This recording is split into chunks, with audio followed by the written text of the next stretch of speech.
from West Virginia Public Broadcasting. Support for the Legislature Today is provided by the following.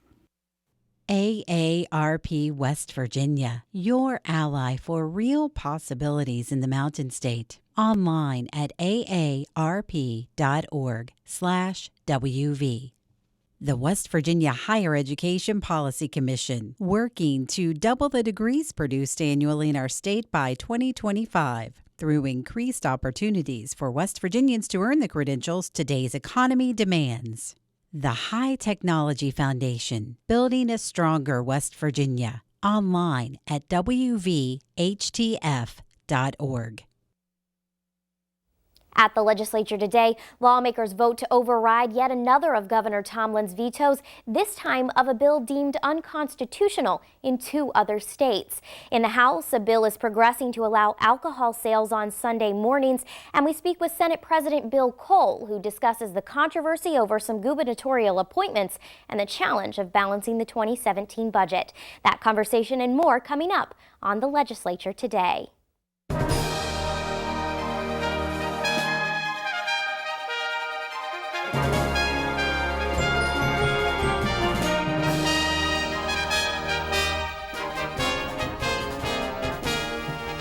Good evening, I'm Ashton Mara. Lawmakers have voted to override Governor Tomlin's veto of a bill that bans a commonly used second trimester abortion method. In his veto message, Tomlin said Senate Bill 10 is overbroad and places an undue burden on a woman's constitutional right to privacy. But a majority of legislators disagreed, reversing the decision today.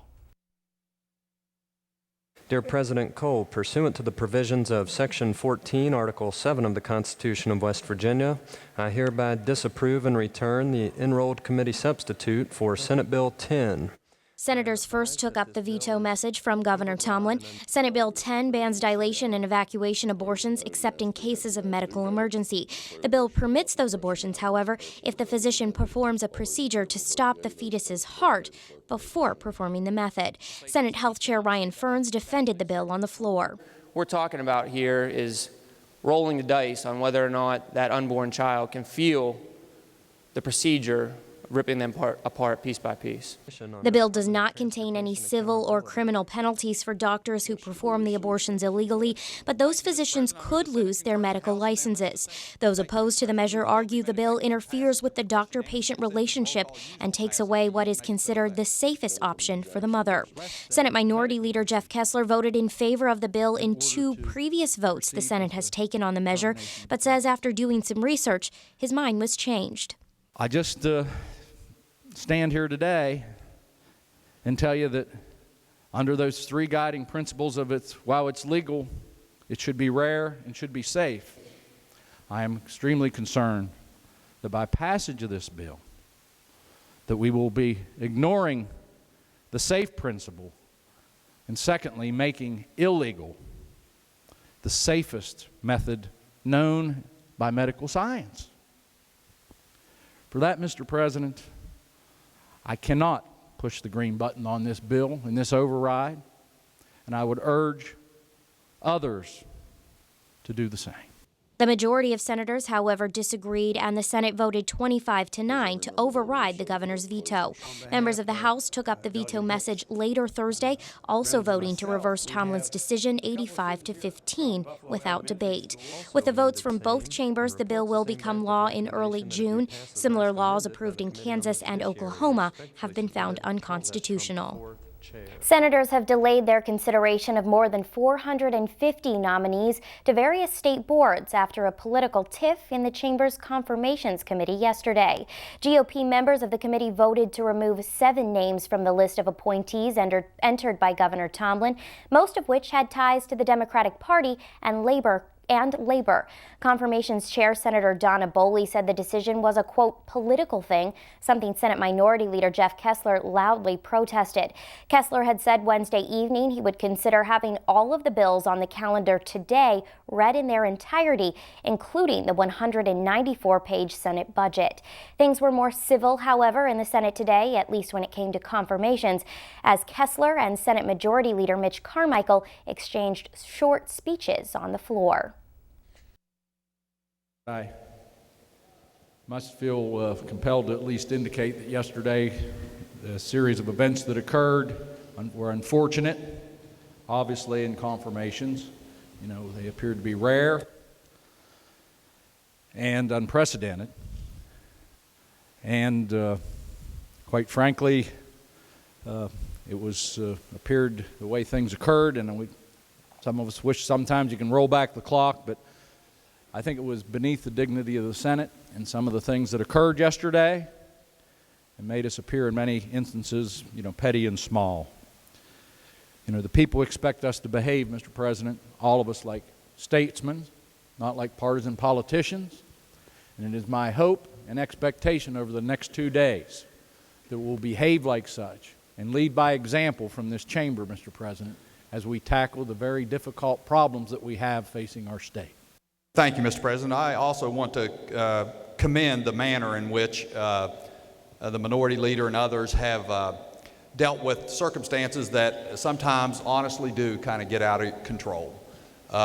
We absolutely want to maintain the dignity, honor, respect, and collegiality within this body. It is extremely important that we work together to move our state forward. And I think the process of delaying further consideration of this executive nominations gives an opportunity for us to rethink or to reconstitute our positions and work across the aisle to ensure that we do the right thing for the people of West Virginia. And I want to, again, thank you as Mr. President and the minority leader and those who have different opinions for working in such a dignified, honorable manner to hopefully find a resolution that we can all work together on, come together for the good of the state of West Virginia, and put our people first. Senators will now consider the list of confirmations on Saturday, the final day of this legislative session. A spokesman for Governor Tomlin said Wednesday he was disappointed in the decision to remove the 7 names. But in an interview prior to the floor session this morning, Senate President Bill Cole was unapologetic about the decision. So, Mr. President, thank you so much for your time this morning. We really appreciate having you. My pleasure. I think we need to start with what happened in the Senate yesterday dealing with the governor's confirmations. There were, 240 on a list for the Senate to look at, and about 7 of those were taken off the list, not confirmed by members of the Senate. There's been some blowback that was a political move. Some of them are Democrats, some of them really connected to labor interests. What's your response to that criticism that this was all politics? Well, first of all, it's 454 names, and we pushed back on 7, and so that's, 1.5%, less than 2%. But let's talk about the boards for just a minute. I think West Virginia has like 260 boards. The average state, I understand, has 75. Now, these boards, many of them do good work, and they're important, but many of them are just political favors. It's the old time West Virginia politics in play, and who can I do a favor for and put them on this board and pay them some money, and you know what, it's really time that we look at having a whole lot less boards, and I think there's 1,600 and some people on these boards. So if the board's important, let's maybe ask that question first. No apologies for pushing back on 7. I mean, we have the right to push back on all 454. Now, obviously, we wouldn't do that, but I'm quite surprised at the amount of pushback over 7 people. And 3 of them were the PEIA board, and one was a Republican, one was a Democrat, and one was an independent. So I have a hard time understanding where the partisan push comes from. Let's move on to the budget. I think that's the biggest issue facing the legislature at this time. The Senate is set to vote on its version of the budget today. Yesterday, we spoke with Speaker Armstead about the House version of the budget, and those differ greatly because the Senate has approved some revenue increasing measures. That includes extra money for road funding, from an increase in DMV fees, an increase in some taxes, also an increase in the tobacco tax. Because of the tight fiscal year, the House has not approved any of those revenue increasing measures. Because of this tight fiscal year, do you blame the House for the situation that we're in? No, there's just generally speaking, there's a pushback on any of the revenue increases or tax increases that the governor's suggested, and I understand that. As tough as it is in West Virginia right now, we don't want to put more pressure, more strain on those West Virginians that are still working and earning a living. Having said that, it is a tough budget to bring in if we don't do any revenue increase, and the House has pushed back the hardest on those. So that leaves us either doing horrific cuts in the budget, or maybe dipping into our taxpayer savings account, otherwise known as the rainy day fund. That's what it's there for, and I do believe that that'll be part of the solution of how we get out of this budget year. Well, Speaker Armstead said the same thing. He said part of the plan, at least on the House end, is to pull some money from the rainy day fund, but those are one-time monies, and we're balancing a budget on money that isn't going to come back next year. Is that a fiscally responsible move to take?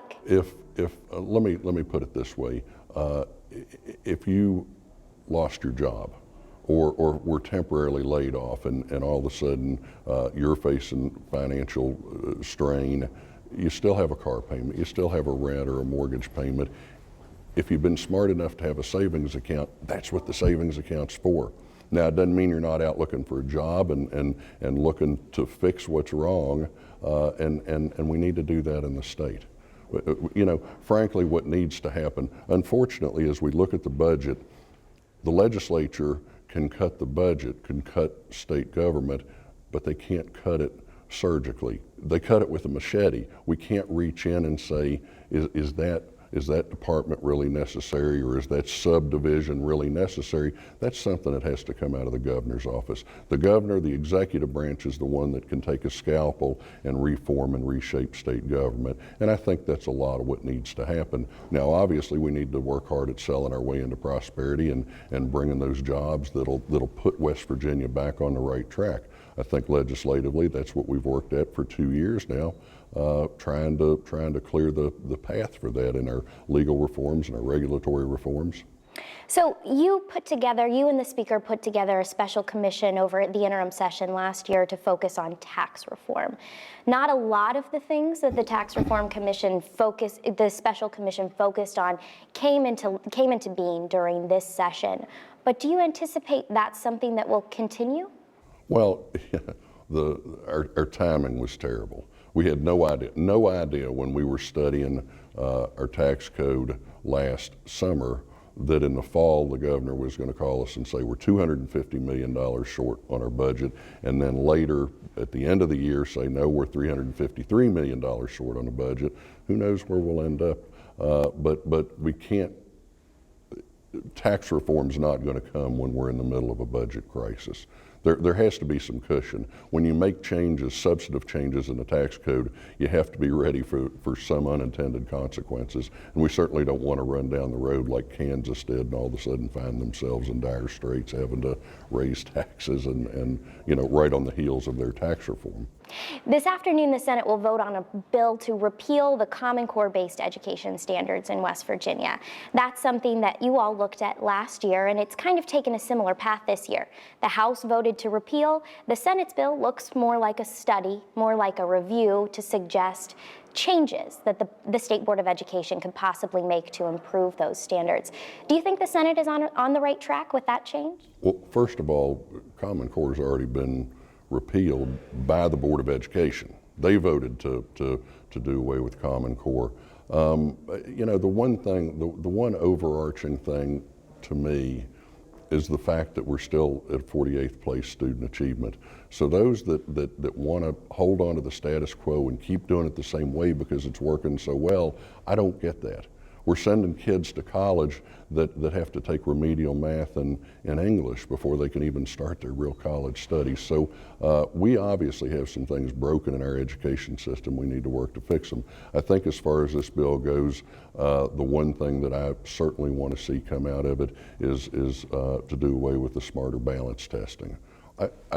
Personally, I don't mind back to the old days like when I grew up, that we actually have a final exam that's part of the grade, and that says did they learn what the course content said they should learn? So I think there's some common sense answers here, but I keep hearing ACT. There's others out there that can do testing, but it's up to us to create a good set of standards going forward, and then provide that we have a test that tests to those standards, and then you fill in the middle, and that's what our educators do, and that's called curriculum. There are dozens of bills left out there for both chambers to vote on. Are there any other bills, anything else that you think is incredibly important for this legislature to get through before the end of the session Saturday? Yeah, I mean, we're carefully looking at the calendar right now and making sure that we get those important things through. It seems like we get to the end of the session and always lose something that we wish we could have gotten across the finish line. And you know, we need to consider whether we believe the governor's going to go along with it or veto it. There's certainly not any sense in wasting a lot of time on a bill that we feel certain the governor's going to veto, because we don't have the ability to override it at the end of session. Okay. Senate President Bill Cole, thank you so much. It's my pleasure. As mentioned in that interview, senators did take up their version of the budget today. The Senate's budget bill includes a $1 per pack increase in the state's cigarette tax, the end of the state's greyhound breeding subsidies, and a measure to allow limited video lottery owners to increase the number of terminals in their businesses. Senator John Unger calls these three provisions revenue increasing measures. The three combined would have brought in some $140 million in additional state funds. But all three of the measures died in the House. So Unger argued on the floor today, allowing those additional revenues to be reflected in the Senate budget will put the chamber in a compromising position when the House and Senate meet to negotiate the final 2017 budget next week. Unger expressed his concerns on the floor to Senate Finance Chair Mike Hall. You just admitted that in our budget, we have $139.3 million of this proposal here that doesn't even exist. It's not even reality. It's fictional.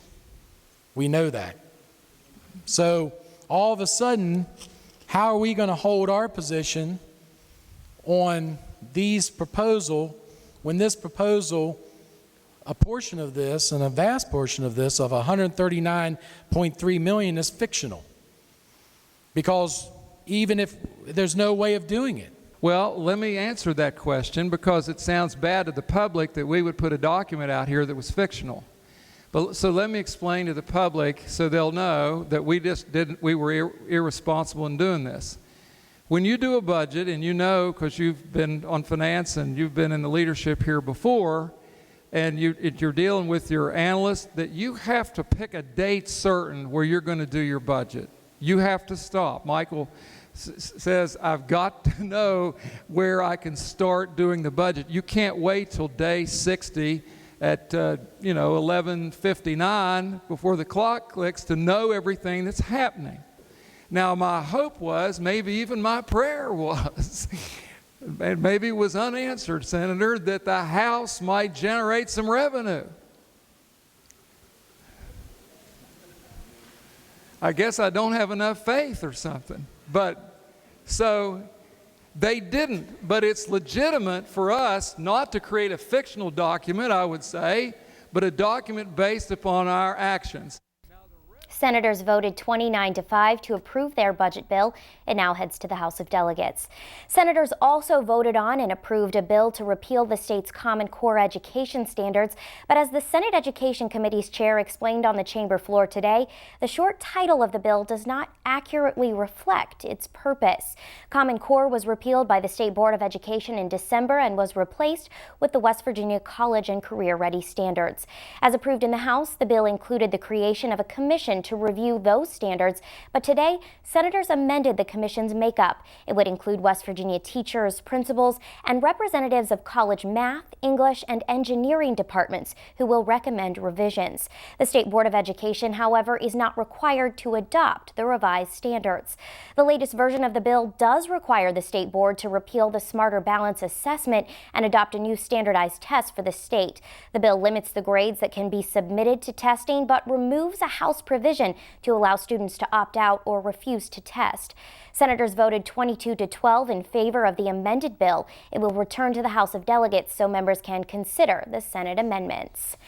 A bill to bump up alcohol sales on Sundays from 1 p.m. to 10 a.m. is moving in the House, even after Speaker Tim Armstead said it wasn't a priority this session. Businesses across the state have cried out for the bill's approval, calling it an economic development measure. Liz McCormick reports on its progress today. Earlier this week, House Judiciary amended Senate Bill 298 in committee, a bill that has been affectionately referred to as the brunch bill, to include a provision requiring county voters approve of the time change through a referendum. As approved by the Judiciary Committee, the bill would not require county commissioners to hold elections to allow the sales, only permit such measures on a ballot. The full House voted on the amendment to the bill today, but with some debate. Democrat Isaac Spinagle of Pendleton County spoke in opposition to the change. And now we are trying to run it back down and have all 55 counties put a referendum vote on whether to decide or not we're going to have sale of alcohol at restaurants from 10 to 1 a.m. We're just moving it back 3 hours. I believe this body is fully capable of making a decision for the entire state of whether or not we're going to move the drinking time back 3 hours without putting on the ballot in all 55 counties. Vice Chairman of Judiciary Delegate Patrick Lane of Kanawha County spoke in favor of the amendment and said what passed in the Senate would likely not pass in the House.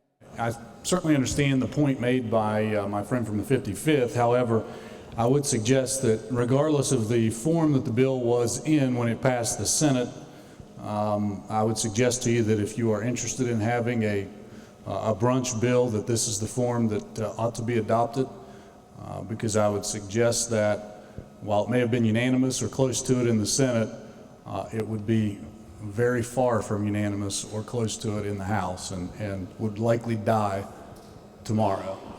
So if you prefer to have this bill at all, I would suggest adoption of the Judiciary Amendment. The amendment passed 58-38. Senate Bill 298 will be up for a vote in the House tomorrow.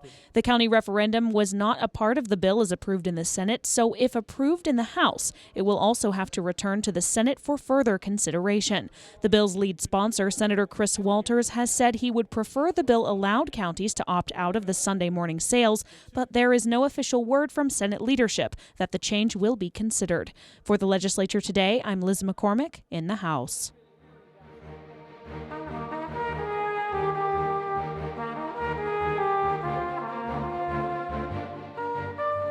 Bill Cole was elected to the West Virginia Senate in 2012. A Republican, he's from Mercer County, representing the 6th Senatorial District. Cole serves as the Senate President and the chair of the Committee on Rules. President Cole became an Eagle Scout in the Boy Scouts of America by the age of 13. He's also an airline-rated pilot with more than 38 years and 4,000 total hours of flying experience.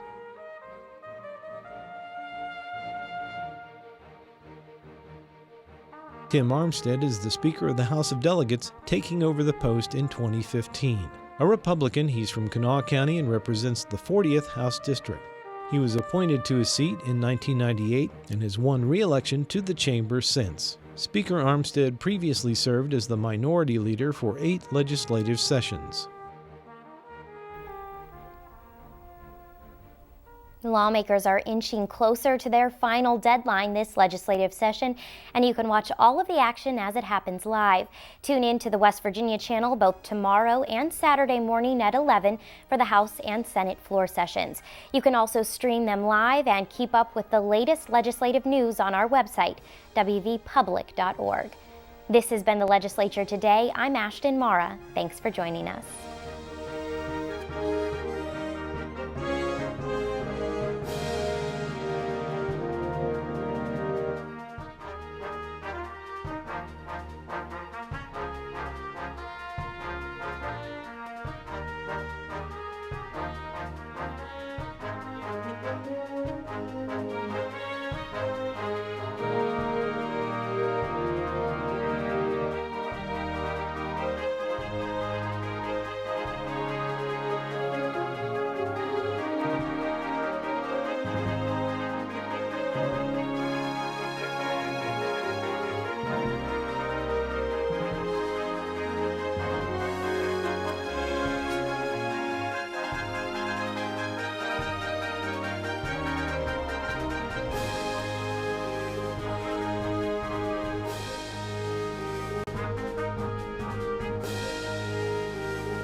Support for the Legislature Today is provided by the following. AARP West Virginia, your ally for real possibilities in the Mountain State. Online at aarp.org/WV. The West Virginia Higher Education Policy Commission, working to double the degrees produced annually in our state by 2025 through increased opportunities for West Virginians to earn the credentials today's economy demands. The High Technology Foundation, building a stronger West Virginia. Online at wvhtf.org.